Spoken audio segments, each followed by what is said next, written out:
Åbenbart, det vidste jeg ikke, før jeg flyttede til Sjælland. Alle muslimer tager på Bakken, når det er Eid.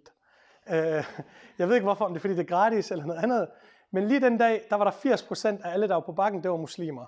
Så på et tidspunkt, så siger min hustru til mig, kan du ikke lige gå tilbage i bilen og hente et eller andet? Så begynder jeg at traske tilbage, og så lige pludselig så går jeg bag et ældre dansk ægtepar, hvor jeg så kan høre kvinden sige til manden, det var da helt vildt, hvor mange der er af dem i dag.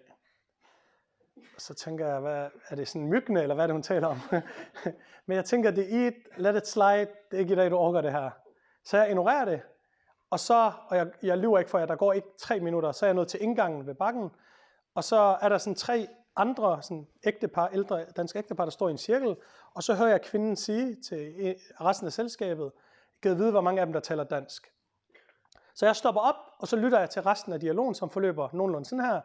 Kan vide, hvor mange af dem, der taler dansk. Hvorfor har kvinderne det der forfærdelige slør på hovedet? De fleste er sikkert på kontanthjælp, og det kører derudad. Og jeg har sådan en indre dialog. Skal jeg blande mig, eller skal jeg ikke blande mig? Og hvis jeg blander mig, skal jeg så råbe racist og gå, eller er det måske ikke den mest konstruktive ting at gøre i situationen? Så da kvinden for 3. gang siger, de fleste af dem taler sikkert ikke dansk, så træder jeg ind i cirklen, hvor de står, og så siger jeg til hende, det gør jeg. Og den her kvinde, hun bliver fuldstændig perpleks og rød i hovedet, og så siger jeg til hende, bare rolig, jeg har ikke tænkt mig at være fjendtlig. Stil mig alle de spørgsmål, du har lyst til. Okay? Og vi ender med at have en samtale på et kvarter 20 minutter om ligestilling og religion og frihed og kvinder og arbejdsmarked. Vi får løst alle verdens problemer på det der kvarter. Men her kommer pointen.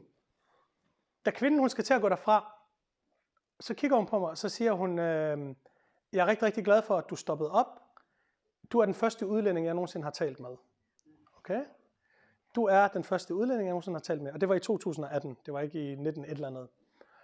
Og det fik mig til at tænke bagefter, at vi kan i virkeligheden bruge de næste 30 år på at diskutere, om det er hendes skyld, eller min skyld, eller politikernes skyld. Det er fuldkommen ligegyldigt. Faktum er, at der er, som Lars Løkke siger, sorte huller i Danmarkskortet, hvor der er folk, der ikke har mødt en Tariq, eller en Mohammed og en Fatima.